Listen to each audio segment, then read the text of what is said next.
Hello and welcome to the Underleveled Podcast News Network. Woo, woo. Sorry, I just Guten came. Tag, welcome to the Podcasting Underleveled Network. Sorry, I haven't slept and I'm still a little drunk from our company festivities. Not that we drink, because this is a wholesome Christian podcast. What's in those? We're doing the thing that they do on reality TV shows, where they keep it solid so that they can't tell how much we have to drink. Makes it easier for cutting, editing. Bjorn's job. That's rude. Holy dude. I don't like you when you're not Drunk when I'm drunk. Anyways, my name is Bjorn. I'm hushav. And welcome to the Underleveled Podcast. Yeah, woo! Great to be back. Thanks for having me again. Actually, hushav, it's very lovely to see you here. You do still seem to have some sort of a bend to your spine, but for the most part, you seem fully recovered. Yeah, I just got this plaster left on my finger, as you can see. Really? Yeah. I mean, it kind of feels like you're putting the surgery for my back started here, so they had to... Dude, the new AI doctors are so inspired and creative. We, as humans, it's could really never weird have that come they up still with made them Indian, though. I felt like that was an unnecessary choice. Dude, honestly, the most trusted people for the job. Like, a white doctor, no thank you. Guys, why not laugh? Live your life, dude. Yeah, you'll get no arguments here. Actually, in your family, how many doctors? You could have. Literally, my one cousin, set of cousins, all three of them are doctors. The one's studying to be a peds neurologist. A pedo? Peds. Oh, pediatrics. Yeah. Dude, say the rest of the word, Everybody knows what I mean by peds. No, we're not doctors. Oh my God. Neither are you, frankly. Anyway, so by the time he's done, he would have done another 12 years after matric. You just did school again. Yeah. That's because it's 7 years for your basic to be a GP, and then 5 years to specialize. It doesn't usually take that long to specialize, but when you're doing what he's doing, it takes a fuck long time to specialize. Oh, man, people care about children too much nowadays. Kids, that's what I always say. You bring me a kid, I'm gonna drop kick it. Dude, I love hushav. Okay, here's the plan, right? After you've fully recovered from your self-sucking accident, we're going to set up a campaign, because the local and provincial elections are coming up quite soon. National elections are coming soon. We're going to as quickly as we can, set up a political party. We're going to be perfect remuneration. We're going to have as many diverse, just the best possible party. Make it seem like we are the one for everyone. No matter who you are, where you're from, you vote for us. And for the final rally after you get elected, because you're going to be the face of the company, the party, right? You know that thing where they win and then the candidates go around kissing babies and stuff. This is when we pull the switch, dude. This is the rug pull. We just line them up on the road, and you have one person holding them on the top of the head like they do with footballs and stuff. Boom. I'm gonna do the Godzilla drop kick on them. It'll be amazing. And for his next trick, he's gonna score 50 points. Woo! And you will still win, because you know how people hate children nowadays. So people will still be happy that you're the president of the States. No, wait, are you? Look, where are we running? Where are we running for parliament? Honestly, I think I could win the American one between Biden and Trump. I think I can. You're 85 years old, so you're not allowed to run. Wait. When is is it next year? They don't run as they more this year. meamble and shamble. The election is at the end of the year for the I don't know USA. I don't know exactly when it is, but it's now set in stone that it's Trump versus Biden too, which maybe the memes will be good, but whatever. We can talk a bit more about this later on. This is one of our topics, but just Trump's 100% code switching and being TikTok should stay under China rule. It's just because Biden's government is trying to outlaw TikTok. Trump decides it's now good. I don't know how familiar you are with the Community, the TV show. The TV show. Yeah. So in season 2, the dean colludes with everybody, and that's basically Trump. He just can't say no. It's this weird thing of anytime the person that he's essentially fighting against. Like, let's say Biden were to say, I think it should be a completely free country. Everyone can do what they want. Trump will just do the opposite and be like, I think there should be more rules. No, literally, because Biden could come out tomorrow and be like, you know what? Trump was right. Fuck the Mexicans. Keep them on that side. And Trump will come out the next day and be like, I love the Mexicans. What wonderful people. They have such great culture and they bring so much to America. Tear down that wall. Dude, there's been a lot of stuff I've seen on my TikTok feed of essentially Americans quoting on not quoting, but commenting on South African politics. And then just South Africans being like, oh, get out of here. You don't know anything about our country. And here we sit. Two dudes with microphones commenting upon American politics. I mean, two dudes with microphones never been done before. Never been done. We're original. We're original. We're so original. We are the most original. I saw his podcast, Joe Rogan. He's stealing our vibe. Dude. He definitely saw our show and decided to do the exact same thing. Yeah, it's so weird because our name is the Underleveled Experience. But hello, my name is Bjorn. Why are you doing the introduction again? Because we haven't done it yet. What is your name? Rajesh. No, I'm hushav. What's up, everyone? Okay, and welcome to the Underleveled podcast. Today we're going to be, this is a news episode, very news heavy episode, just catching up on the last month or 3 weeks of news that's been going on. We're mainly going to start off by just talking about kind of where games are at. There's been a lot of layoffs in the games industry, a lot of uncertainty in that field, and we're going to dive into the history about it. And Hushav doesn't know too much, so I'm going to be taking the wheel there. Yeah, look, I was in Johannesburg, which is a shithole. Come at me, people who live in Joburg. Shame for you guys. I got a nice ocean breeze and a Table Mountain. You got stale air. Fuck you and your park town prawns. This is look. I have a lot of pent up aggression to Joburg. I hated my 2 weeks there so much. I have never stayed in Joburg for an extended period. Keep it like that. But I have an unreasonable amount of hate for it, regardless of whether or not my partner's from there. But just having you take such a hard line is incredible. So for years I've shut on Joburg, but never setting a step into Joburg, and I'm just glad to know I've been justified. Okay, so getting us back on track a bit. Yeah, tell me. So I did hear a little bit about all these. Hold on, I'm still talking about what we're going to be talking about today, my dude. Okay. Oh my gosh, because you're going to have to take the wheel for the second part, where we're talking about the TikTok ban. We're going to be just diving into what it actually, how it might unfold, what it means, especially for the gaming industry. And following that, after you've in your drunken state managed to put I'm not drunk anymore, I am sober. After you've managed to put two coherent sentences together to describe TikTok, what we're going to do is just chat a bit about some of our favorite indie games, which that part of the podcast will make sense after we've talked about the first two topics. But for now, Hushav, let's get into... What are we talking about first? Tell me about these layoffs, because like I said, I've been living in Joburg. I had to ration out my Wi-Fi just so I could do my work out there. But I kind of saw a little bit about this. There were some massive layoffs in a couple of companies. It wasn't just one. I think the only one I saw, or at least heard about, was the Sony one. Yeah, so over last year saw, I think, a total of 11,000 I need to double check those numbers. But essentially around 10,000 layoffs from major gaming companies, right? And that's just the ones that we know of. Are you talking 10,000 total from all these different companies, or from the one? Later portion of 2023? From one company? No, from major gaming companies. Got you. Right? All right. But in the first 2 months of this year so far, so January, February, there's been 8,100 layoffs from all major companies. Notable recent ones being, let me just check here. So wait, sorry, Bjorn, when you say all major, we're talking AAA. Pretty much, right? It's the biggest of big companies who also, for instance, Microsoft isn't necessarily a gaming company, but they've acquired a lot of gaming companies and they've had to lay off. And we'll get into that in a bit. But basically, two recent ones would be Sony, which is 900 people from different studios like Naughty Dog and Insomniac.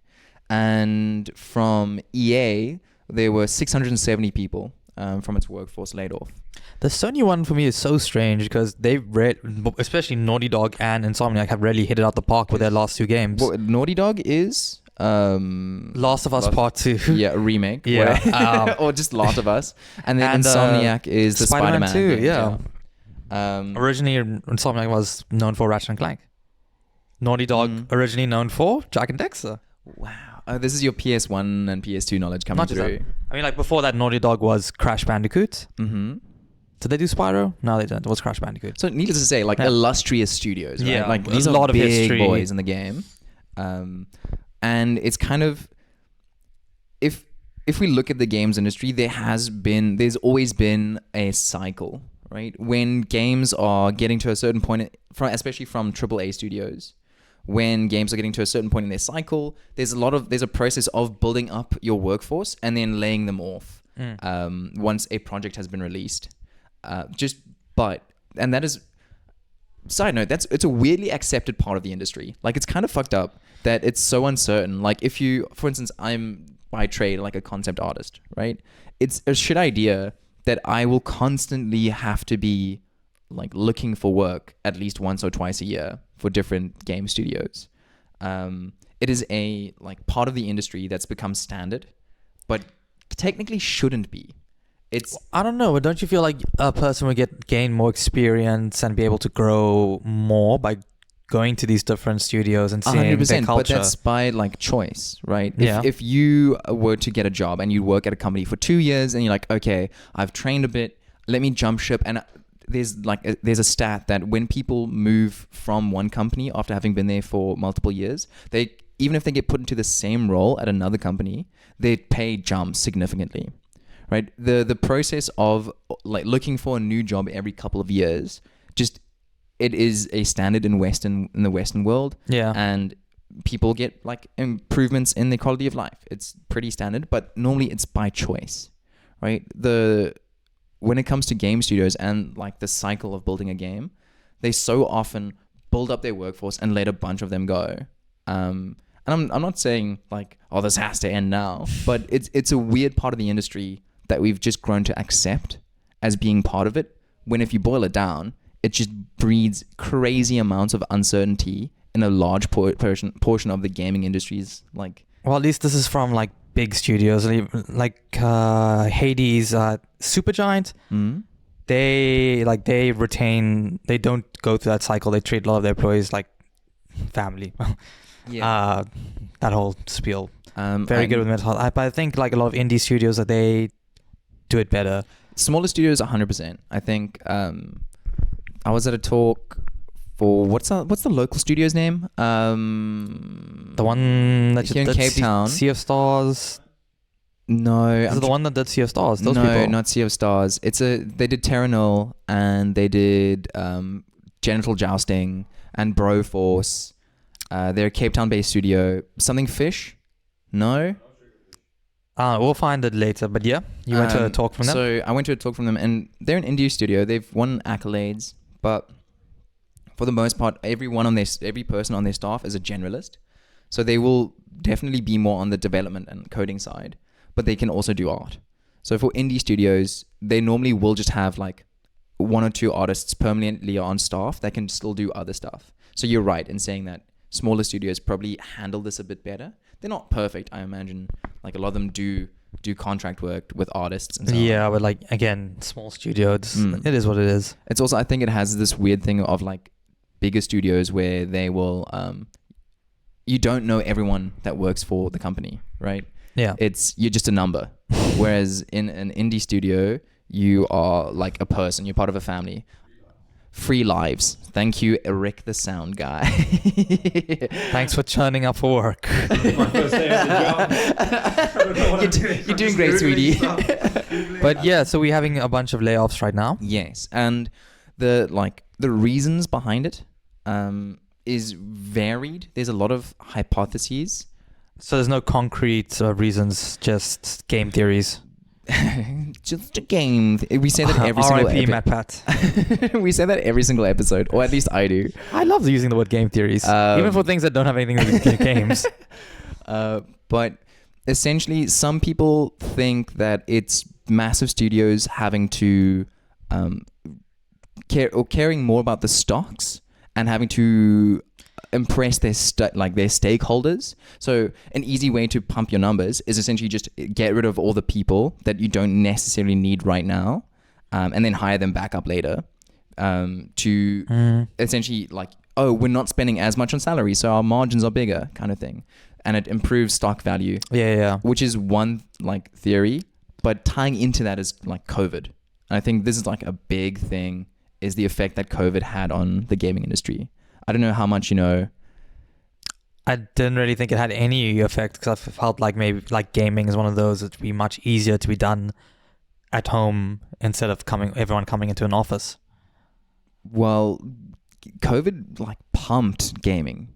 Oh yeah. Like so that's what I mean. Sorry. So the games, the field of gaming and consumerism in gaming just jumped by, I think, in the double digits of percentiles during COVID. Like, think about the games that came out in 2020. Right? Everyone was at home, and everyone was like either watching streamers or YouTube. Dude, Among Us is game. Crazy. I but actually Among have a Us list also was a game before COVID. It was, but COVID popped it off. Then Final Fantasy VII Remake came out in 2020. Cyberpunk 2077, which, don't get me wrong, was shitty that 2020? That was 2020. Didn't that come out in November though? Yeah, that was end of the year. But then Last of Us Part 2, Ghost of Tsushima, Assassin's Creed Valhalla, Spider-Man, Miles Morales, Resident Evil 3.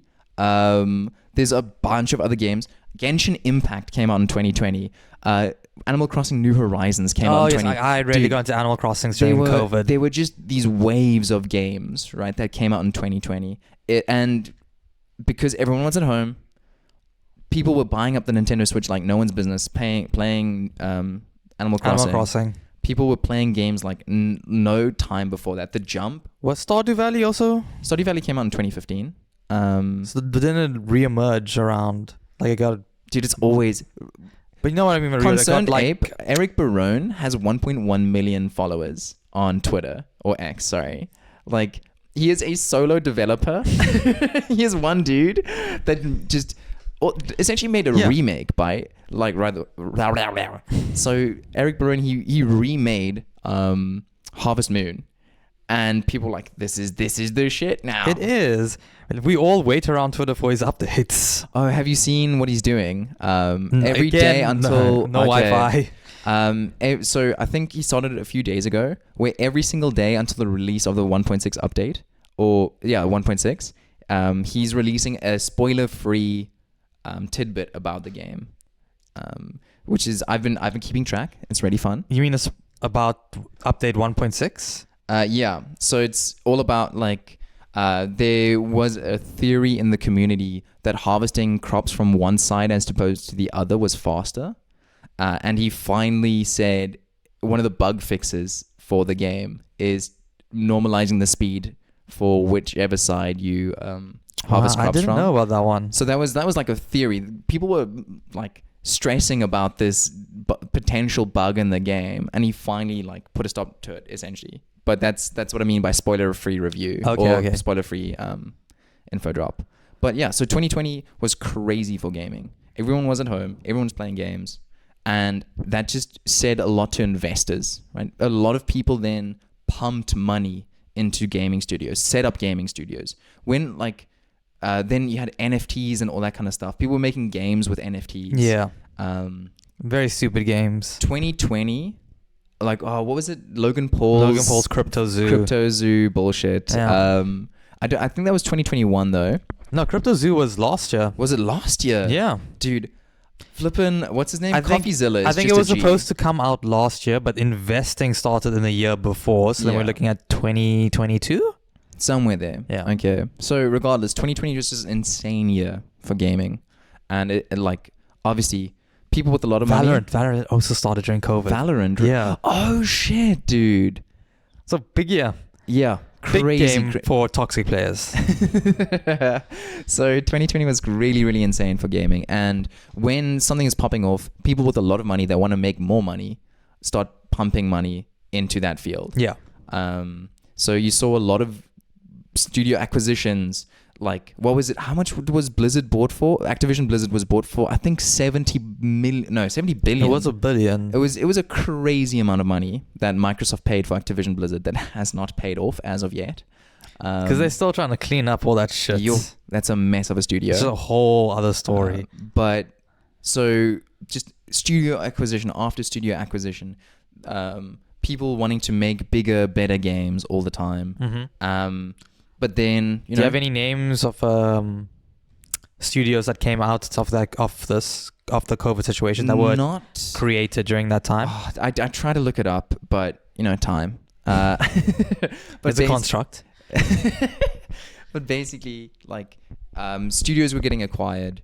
People were making bigger games. People were bringing on more staff to make bigger games, because they were like, it's on the up and up. This is, buy low, sell high. That kind of stuff. And as a result, you had super inflated companies. And then, like we've talked about before, just the amount of acquisitions that happened during the height of COVID, with Microsoft buying, Sony buying, all these different like conglomerates, monopolies essentially buying up. I would say it was mainly Microsoft who were trying to monopolize the market. They got some pretty good acquisitions. Yeah, Bethesda Game Studios. Yeah, didn't work out for them. Dude, Starfield sold really well. Like, contrary to popular belief and how much the gaming community seems to hate the game, like, it sold very fucking well. But yeah, so you had this period, and then there were economists made all these projections, right?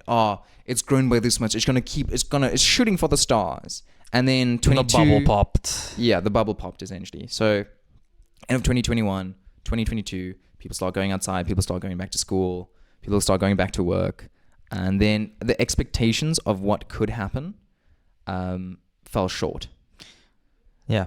If you wanna like think of it also as like a snapshot of that moment, it would be the whole Pokemon Go craze, where it came, a bunch of people tried to copy it and do the exact same thing and develop their own companies, but then by the time they got theirs up and running, the craze was gone and they were just stuck holding their dick in their hands. Yeah, literally. So, which is really sad, because then all these massive companies that have inflated their ranks are like, hold on, we did all this because we wanted to impress like our shareholders, and now we have all these superfluous roles. And anytime a company gets bought or acquired and added into the fold of another company, what happens is you will oftentimes have roles, and for instance, like, let's say you're a middle manager of the one company, that role will already be filled within the company that you're merging into. So then just lots of doubled up roles people would obviously have to be let go. Yeah. You can't have two people working the same job. You can, it's just... Yeah, it doesn't work out that way. And people will see it as like a waste of money. So then that's why we're starting to see people being let go. Also, when you have AAA studios making quadruple A games, as we've talked about to no end, like, and then sales fall short of what is expected, it doesn't boost confidence in those companies by their stakeholders. So then the companies need to make up for this deficit in some way, shape, or form. Like I said earlier, you let a couple people go. You say, "Oh, look, like our profit money margins saved. are." Yeah, exactly. Ooh, don't look behind the curtain. All the dead bodies. Yeah. So that's kind of where we're sitting at. There's also video games are in this weird spot at the moment. That is weird. Well, first, before we can, I want to talk about like this, the amounts of money AAA studios put into their games are just ridiculous. Dude, if you think of like how long a game takes to be developed, right? I'd say let's just say 3 to 4 years. 3 to 4 years, AAA, depending on, right? And yeah. Even if you have like Activision, right, that's producing the Call of Duty games.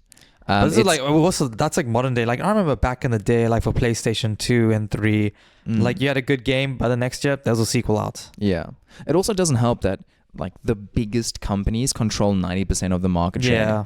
Yeah, it's not healthy. Like if, like we said earlier, like a lot of people were starting up new studios and stuff during COVID because they're like, oh, we got to make games, we got to cash in. We come out of COVID, the market isn't where it needs to be to warrant all these studios. And on top of that, if let's say we start a game studio, right? And we're like, oh, we want to break into the first-person shooter I'm market. sorry, is this not a game studio? Wait, this is not a meeting. This is not a stock meeting. I think I'm in the wrong room.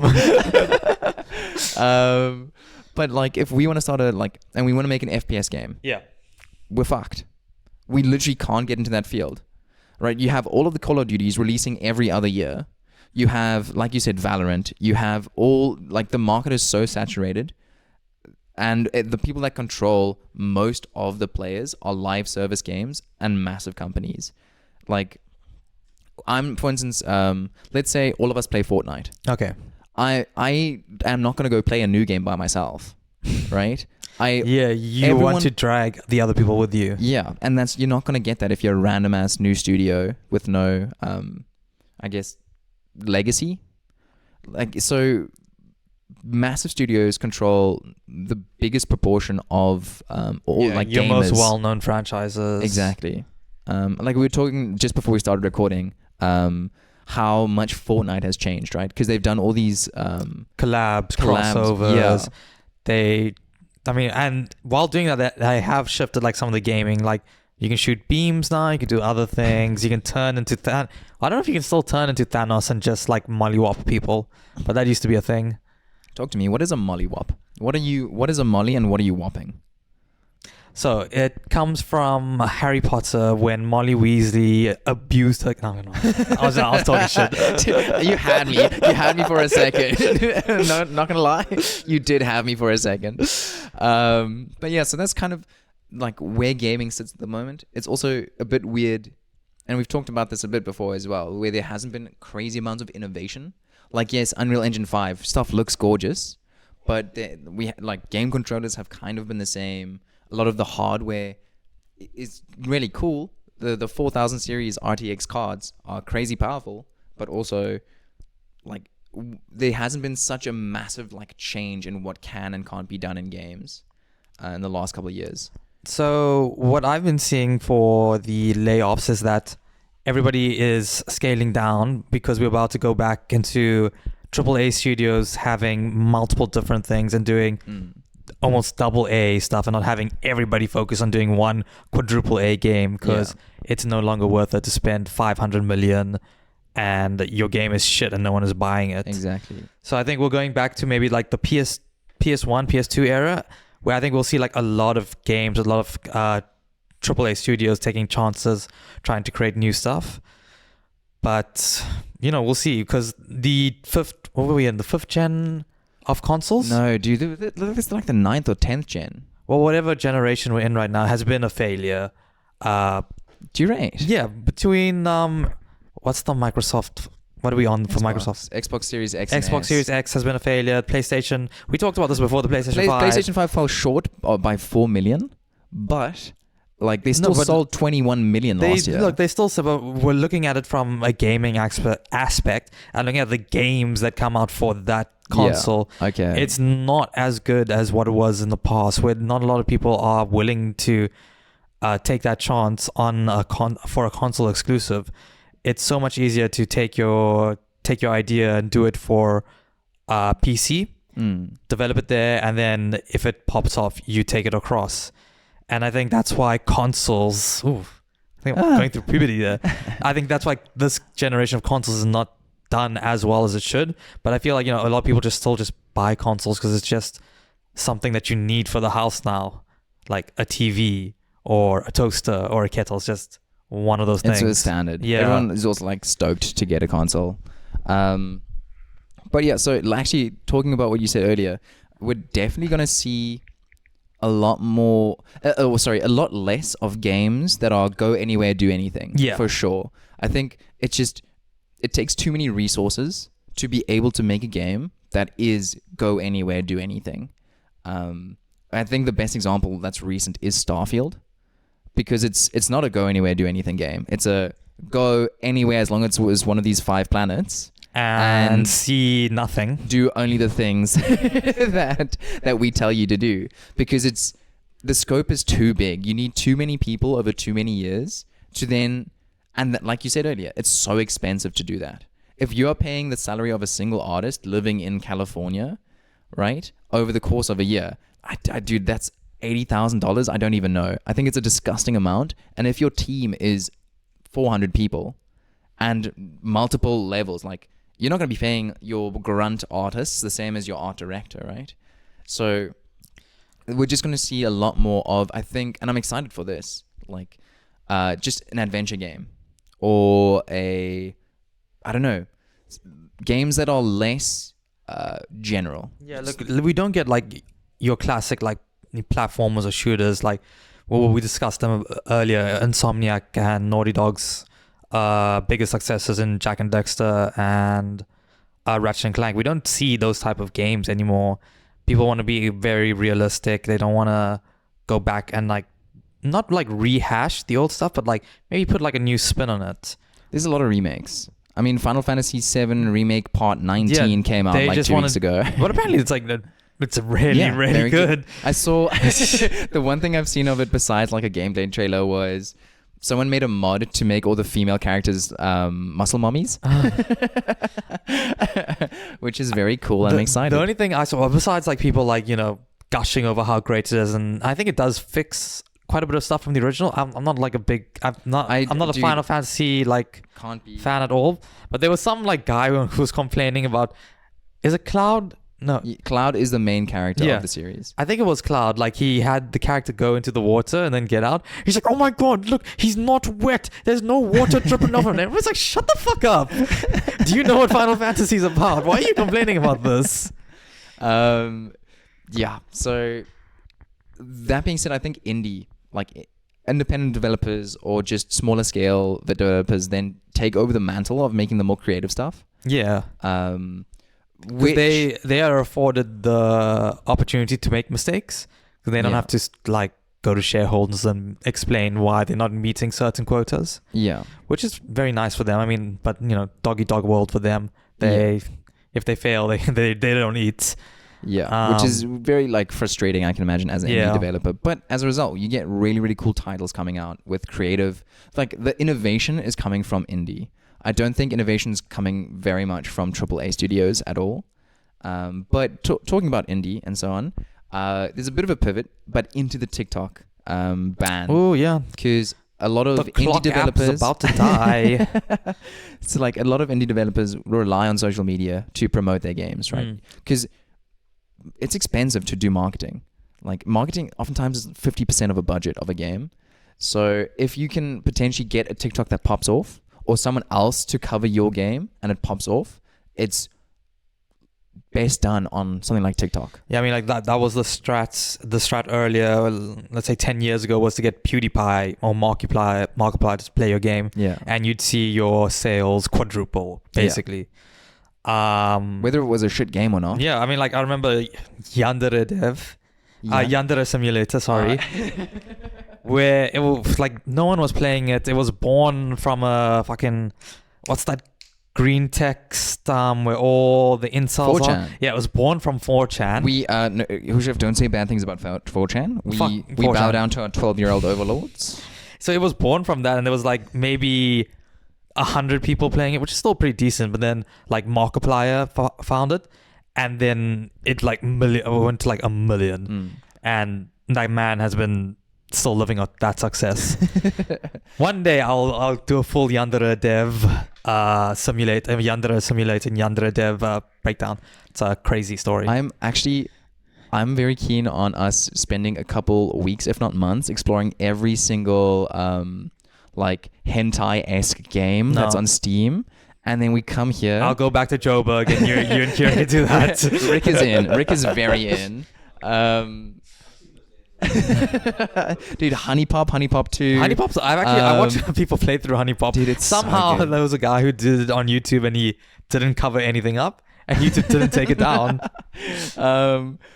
Regardless, so TikTok is just such a great it's a platform way, for indie. Like, again, this is not necessarily indie, but not Phasma. I think I saw Phasmophobia clips, but what were we talking about earlier? Phasmophobia. Why is Phasmophobia popping off? That's an old game. No. But when it was popping off, I think I saw lots of people. And then Lethal Company and Helldivers, I think are the latest one who have really benefited. Howl as well.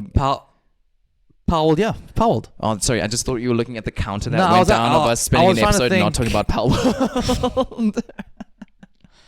Powell. But yeah, so TikTok is a great resource for developers. And there was actually a TikTok that I think maybe a solo developer or an indie developer, a woman talking about her game. I don't know if you watched that TikTok. Again, rationed Wi-Fi. Rationed Wi-Fi. And talk to me, explain it to me, so walk me through it, paint me a picture. So there's a pretty popular TikTok now of a woman who's crying into the camera, talking about this game that she's been developing for like 10 days. She finally uploads it, and it's getting a bit of attention on Steam's homepage. And then EA drops like 10 games on the same day and sends hers to the bottom of the like recommended page or something. And she's just like, thanks EA, and like continues crying.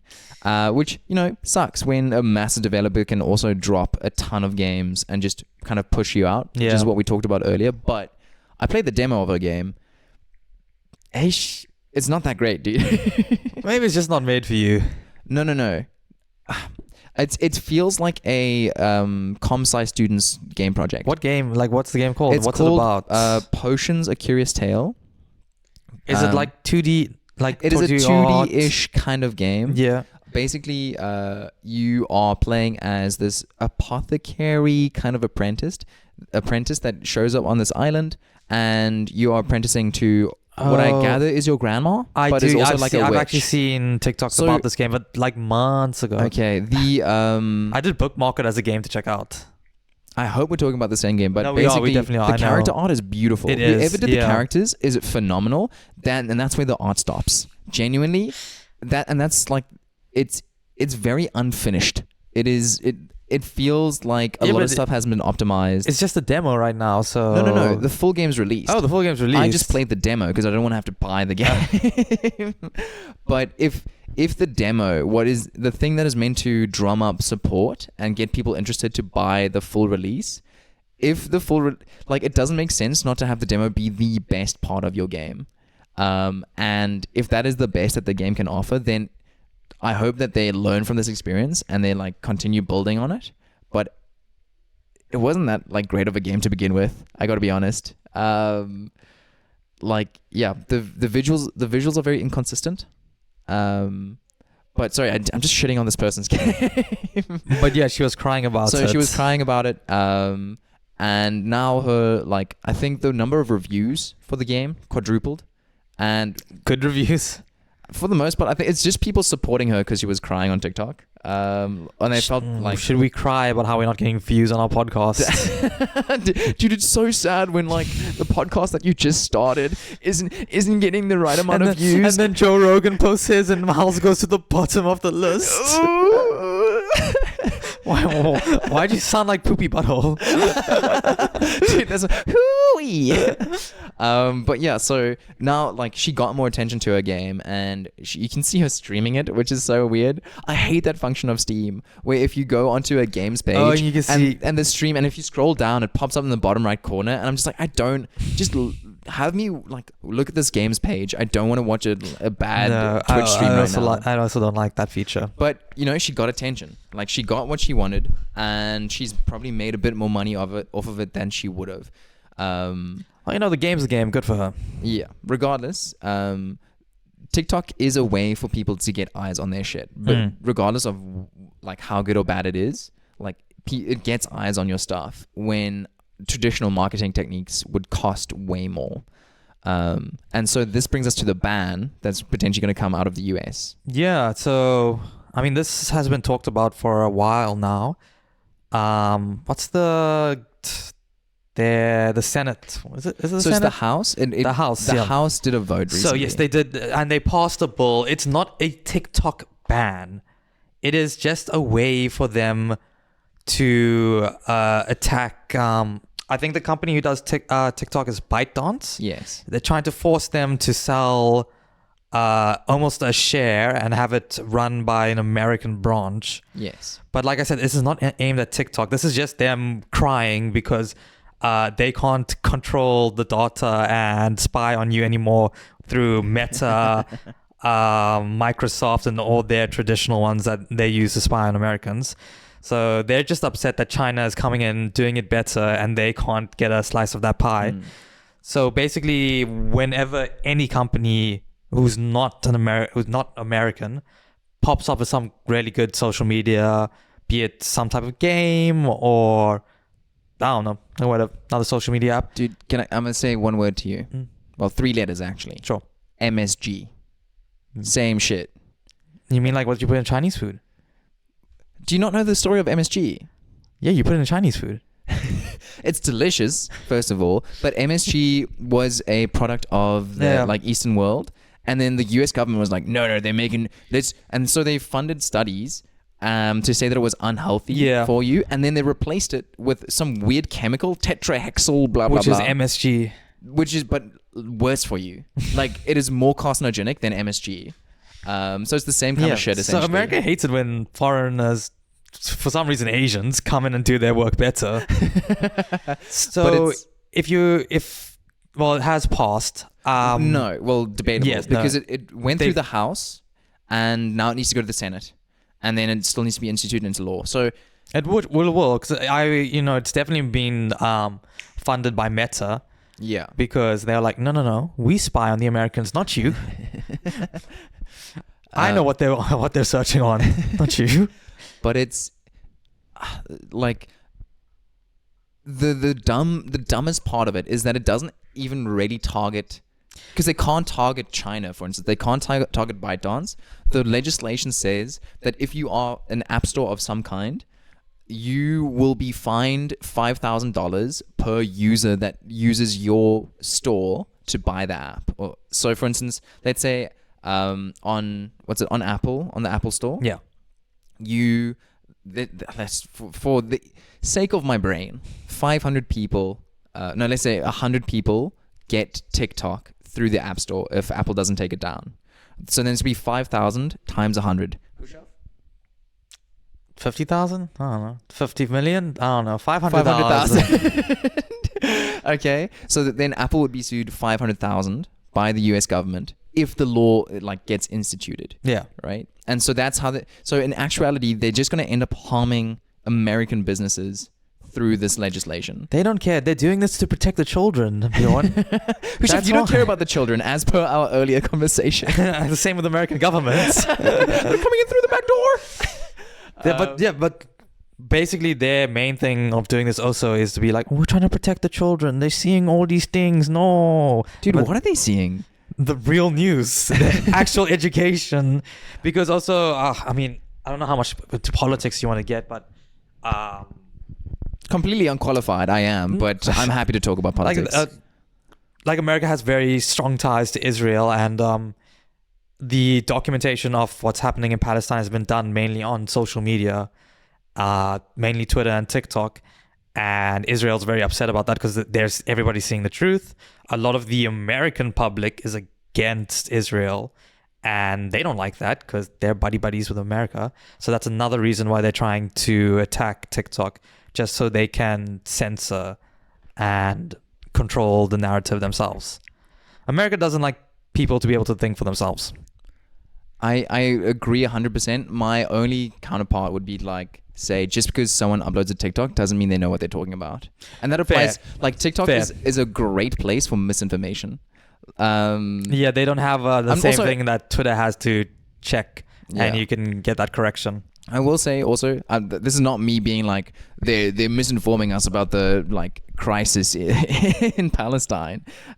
Free Palestine, by the way. Fuck 100%. Israel. The problem I have with people trust, it's the same with YouTube videos, right? I love YouTube video essays. If someone with a calming voice talks to me for an hour about Garfield, actually 3 hours as per that video that you once showed me. It's a great one. I still need to make you watch the Sonic one. It's horrifying.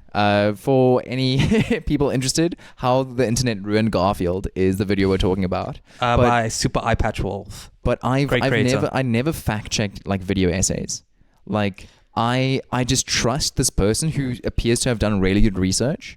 And H Bomber Guy actually has a recent-ish video about plagiarism and YouTube. Yeah. That's really, really good. It's such a... I'm talking about his video, but it's I never thought about it until he said it. But he's like, yeah, people are just finding stuff. Just search a topic and they're reading from an article. Yeah. And they put a video over it. and you just believe it. 100%. And you're like, oh, they must have thought of that themselves, because like you're not thinking like they're actually Mm-hmm. going out and stealing, because you just assume like you're going through this effort of making a video, you've also created the work yourself. That's political parties use the same shit. Like using video, and there are certain ways that we have become accustomed to trusting information. And it's being challenged a lot nowadays, especially when it comes to like the big media outlets, right? CNN, Fox, whatever it might be. We're becoming more and more accustomed to, well, at least I am. I can't speak for every human being. I think there's a lot of people that still believe what they see on the news. But if you spend time on TikTok, spend time on social media. Independent journalists, man. That's where it's at. 100%. Like, you see how much they can skew footage. There's a great, like, I think it's a short on one or other platform of a video journalist that's just like, how can I make money as a video journalist? Cut up your footage in 2 different ways and sell it to 2 different outlets with 2 different viewpoints. So if you highlight one party in a nice way and the other one in a bad way, you just flip it. Like you can cut video together so well to Play both sides. and then sell it to different outlets. That's So misinformation. people are so smart. Dude, people are so smart. But it's, when it comes to TikTok, I am so rarely going to believe someone. I'm more likely to fact check a news outlet that has a TikTok account than I will just some random individual that has a TikTok account. Also, videos that have the caption of like, oh, this guy, this random dude did this and this happened. I'm more likely to believe that than someone telling a story like, oh, this happened to me the other day. Oh, you're such a child, Bjorn. You need to do your own research. But your own research, sheeple. I don't think, I disagree with you where I know what you're trying to imply. This is going to have a huge impact on people's ability to advertise. Yeah. But I think that's only maybe in the American market. I mean, because TikTok has access to the rest of the world. Exactly. I mean, the world isn't flat. We know that's round. It's so many people. Also, they can't take sorry, Rick, our sound guy, is saying that the Earth is flat. It's Sorry, it's actually a hexadex. It's flatter than my booty, my friend. That being said, my booty is very round. Guess what's Bjorn's favorite coffee? A flat white. It actually is. But what we're talking about?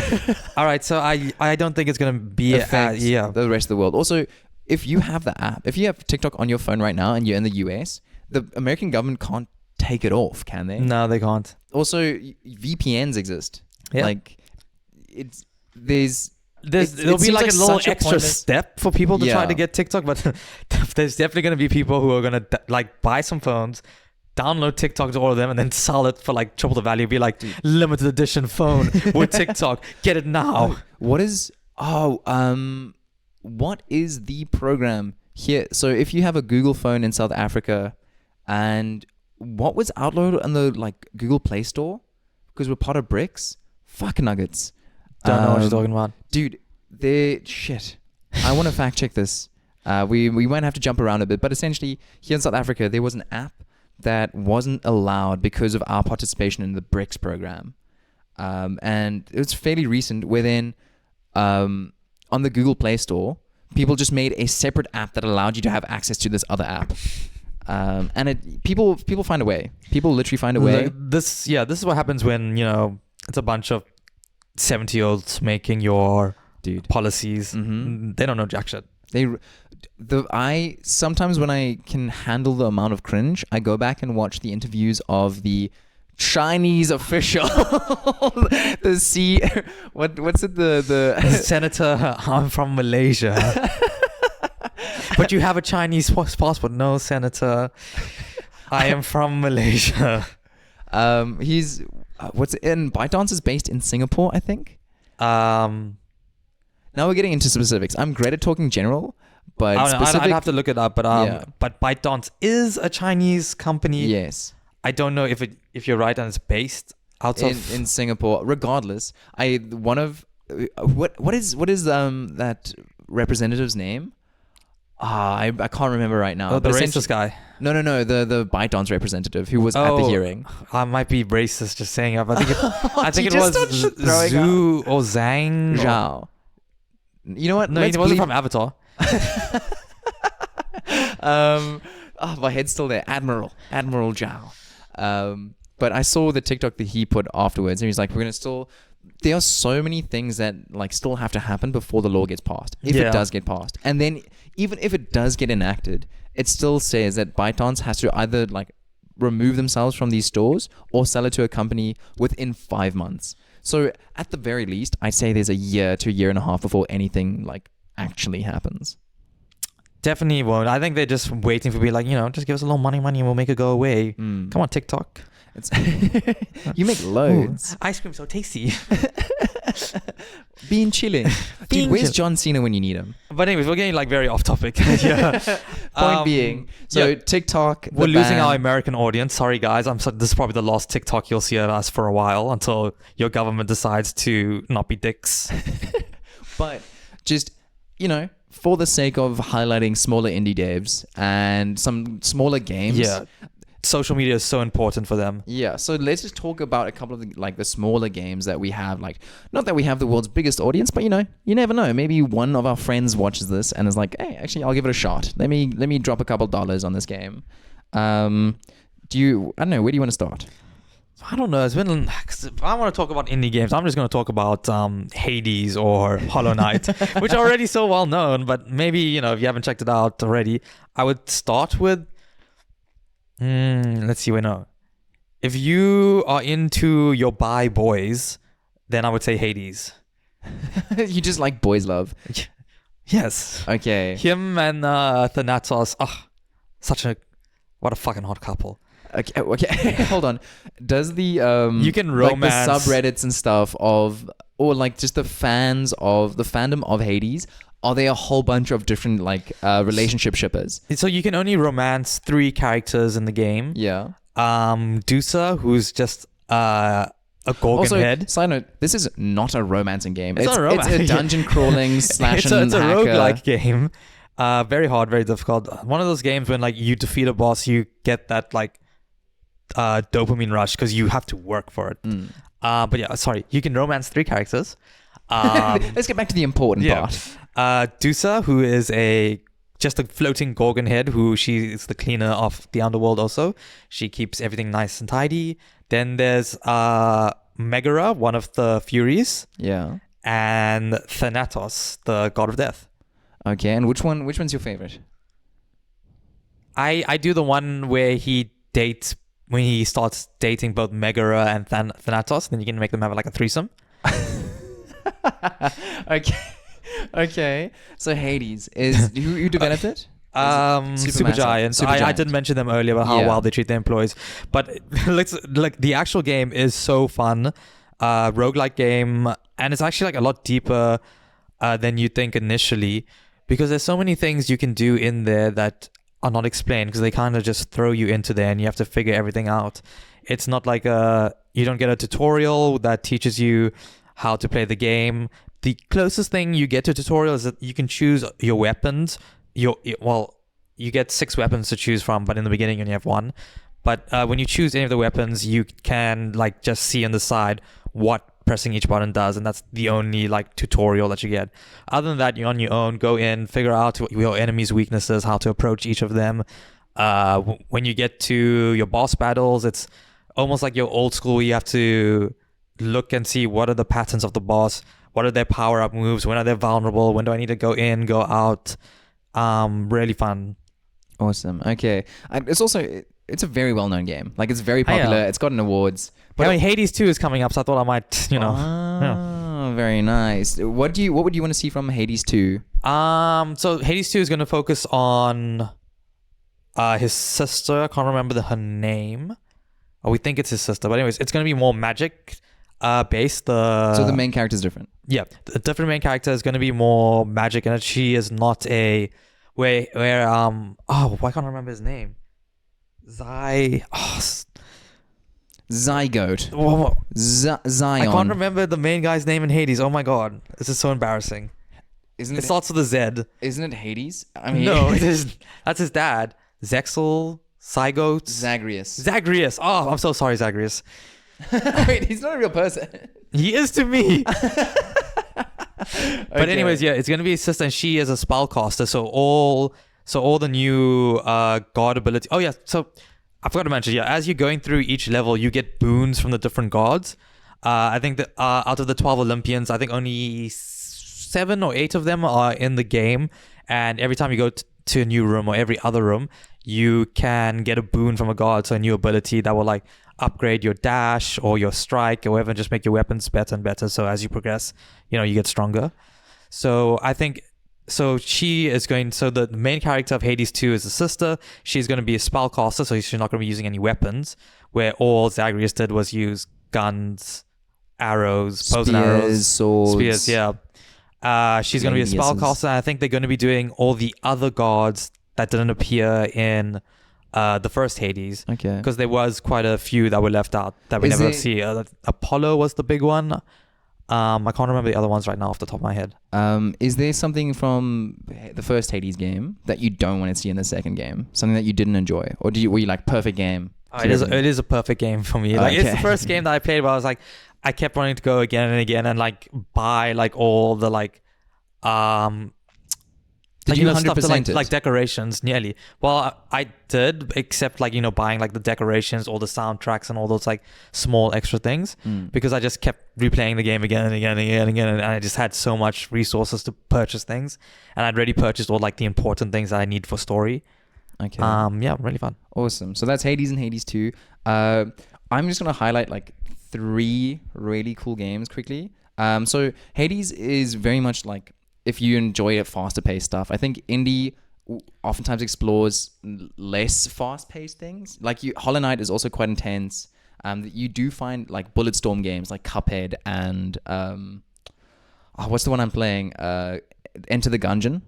You fucking love your Enter the Gungeon. I do enjoy it, but like those Bulletstorm, there's very high intensity games, and then the other side of indie is like Stardew Valley. Stardew Valley. Yeah. But so the first one I want to talk about is actually called Chants of Sennaar. It's actually very popular. Basically, it is set in a Tower of Babel or Babel, whatever, kind of game. Very simple art style and like a very limited palette, but very, very pretty. And the basic idea is you start at the first floor of this tower, and you need to learn the language of the people speaking at the first level of the tower. And you do it by like it's pretty much every floor. The language is glyphs, or I can't remember the exact name right now, but it is like visual. And then you need to essentially learn a language. And once you've learned enough of it, you can gain access to the next floor, and then you start learning the next one. And then, like, they're all different, and it's a beautiful puzzle game that engages your brain quite a lot. So if you want to switch off, probably not the best. So that's Chants of Sennaar. Then Dinkum is essentially not Stardew Valley. That's a wild name, Dinkum. Dinkum. It's a solo Aussie dev. Who it's essentially Everything just makes so much more sense. It's whatchamacallit, it's Animal Crossing but Australian, and more it has more of the Stardew Valley elements of giant like spiders attacking me, kind giant snakes of. attacking me. Kind of, yeah. Literally, so there's a bit more fighting, but the art style is very New Horizons. It's very like you build your town, you decorate your town, you upgrade things. You mean all that Animal kind of stuff. Crossing New Horizons? Yeah, so it's a bit of Animal Crossing mixed with Stardew Valley, and it's very pretty. I think it's still in early access, unfortunately, but it is very, very fun. And then the last one I want to highlight is Jusant. It's from a French team, but it's essentially Really? French? Jusant. Jusant. Never Jusant, guess. which I'm pretty sure just means like descent or something in in English. Do you just like raise a white flag? That's rude as shit, but yes. Fuck the French. What's it eradicate? I'm just like building like a Alone. huge list of people who hate me. But Jusant is it's also a slow paced game. Yeah. But it's once again beautiful, like simple art style, limited palette, and you are a rock climber climbing this weird magical tower, and it's gets weirder the higher you go, but it also has a very interesting like gameplay mechanic. I don't know if you guys ever played QWOP by any chance. That on like that browser game, where No. you have I think it's QWONP. They control your calves and your thighs. Yes, actually, I have it's the played most it. fucking Yes. difficult game you've ever played, and essentially you have to get like a character to run. Oh, I know. Are you And talking about you, the one where like- you start now? This new game where you start in the water, and you have to control. It's like getting over it. No. It's not like what's it? Ben Foddy? What's the creative? No. It's not that kind of vibe. It's prettier, but you are rock climbing and you are Yeah. controlling different like parts. Yeah. But it's like a weird blend of that. And at the one point, there's like there's like mechanic. clothing lines kind of that you have to grab on and go across. I think so. You also have like a grappling hook that you can use and swing and so on. It's a very. Pull it up. I feel like we're talking about the same game. Are we talking about? This is like Jusson. This one. Go images. It's from Don't Nod. We are not talking about the same game. Okay, I thought so. I have no idea what you're talking about, but there's like a lot of variety in terms of this game, but it's very, very pretty. And it innovated because in like when you think of AAA games where you have to climb, like in all the the Tomb Raider games, in what's the one we've been playing? The first Tomb Raider. Horizon Zero Dawn. Oh. Like any modern game that has a climbing mechanic, you literally just hold the fucking joystick up and Yeah. then it moves. Yeah. This innovates and it makes you feel like you're actually climbing and there's like stamina bars and stuff. It's very, very cool. Oh, nice. That's actually, So like is that out now? Is that also that's in, out now. It's been out for a little while. So that's Jusson, that's Dinkum I talked Have about, you- and Chance of Sinnoh. Have you gotten a chance to play this one? I haven't played this one. Damn. I have played a bit of Dinkum and I have played a bit of Chance of Sinnoh. Both are really cool. But I've Out of watched a those lot three, about I think a Jusson. Jusant might be the one I'd be most interested in. It's lovely. It's also a bit more chilled. There aren't like super negative things of falling because it's meant to be a chilled game. Yeah. It's not meant to like send you back to the bottom like they do in some. Oh, what's that pixel art game where you have to jump Jump King? It's not that kind of thing where if you fall far. So getting over it. Yeah. It's more just beautiful and interesting, I guess. Nice. That's I guess From your wholesome games to I have another one. what's your Buckshot Roulette. buckshot roulette? You play Russian roulette with a shotgun against a monster. Is it? It's very intense because the music like gets you like pumped, Oh! Do you just sit across from a monster and and you you play? play Russian roulette. It's great. It's $1. Simple, It's $1. effective. It's simple. It's if you like if you like gambling, I guess. if you like I guess stats also, because at the beginning of each round the monster loads in a certain amount of is it buckshot? What's the Rounds, shotguns? shells. Shells. So loads in a certain amount of shells, and it says, okay, these are 3 live and these are 2 dummy, and then loads them in. You don't know, like obviously they randomize, leaves the gun in the middle, and then you have to go. Either you shoot yourself on your turn. You either shoot yourself or you shoot across. No, you just shoot it yourself. Yes. Okay. Yeah, okay. Sorry, I'm forgetting the rules of Russian roulette. Don't stress. Don't All right. stress. But okay. So, buckshot roulette. Yeah, so like if the first one's a dummy, then okay, now we're down to four bullets, rounds, shells, whatever. How like do I want to shoot myself again and try to get it down? Because you're kind of trying to get the live rounds to be on the other side, Yeah. and you get like 3 lives and like special power ups at the beginning of each round. There is like a cigarette that if you smoke it gives you like an extra life. Mm-hmm. There's a handcuff that allows you to handcuff your opponent and they miss their turn. So they're bringing in Uno rules. Yeah. This is what I'm It's picking really up. fun. Yeah, it's $1. Like the music and the like atmosphere they create in we just had 1v1. I'm It's looking at it super now, fun. and it's giving Rango. I don't know if you remember that film. Oh, yes, right. It is giving a Very lot of Rango. underrated film. Very true. But I think that's all for indie. Well, indie-ish. There's lots of cool games out there. I think. Oh, by the way, this game is not on Steam for obvious reasons. You have to go straight to the websites. But like, I think at some point in the future, I would love for us to like all spend, I don't know, Like find as many cheap games as we possibly can that don't have enough like attention, play the shit out of them, and then just do a whole episode dumping all these games. Well, I know Kieran really wants to go gambling. I think we should play buckshot roulette with him instead. We find all the gambling games to try and fill his void. But that's kind of it from my side for today. We talked a lot about the state of the gaming at the moment. We talked about TikTok. We talked about some of our favorite indie titles. Please, if there's anything we missed, anything you want to comment on, please drop it down in the comment section below. Yeah, recommend us some games to check out. I recently got a 300 Rand voucher for Steam, and I'm looking for a game. So you can buy 5% of a AAA game. So yeah, send me. Also, keep in mind I have an i3 processor, so nothing too heavy. But yeah, you can find the podcast socials. It's at Underleveled. That's UNDR leveled on X, on YouTube, on Instagram. And we're not calling TikTok, it X. We're still calling it Twitter. On Twitter. You can also find us, other individual hosts, Kieran, hushav, and myself, on most of those socials. Yeah, you can find us through. If you find us on Instagram, you'll be able to find us. Yeah. But that's pretty much it for today. Thank you so much for listening. My name is Bjorn. My name is hushav. Don't forget to smash the like button. Smash the like button and subscribe. And we will catch you in the next one. Yeah. Until next time. Let's sing out. No. Time to. Do you know the Muffin Man? The Muffin Man. The Muffin Man.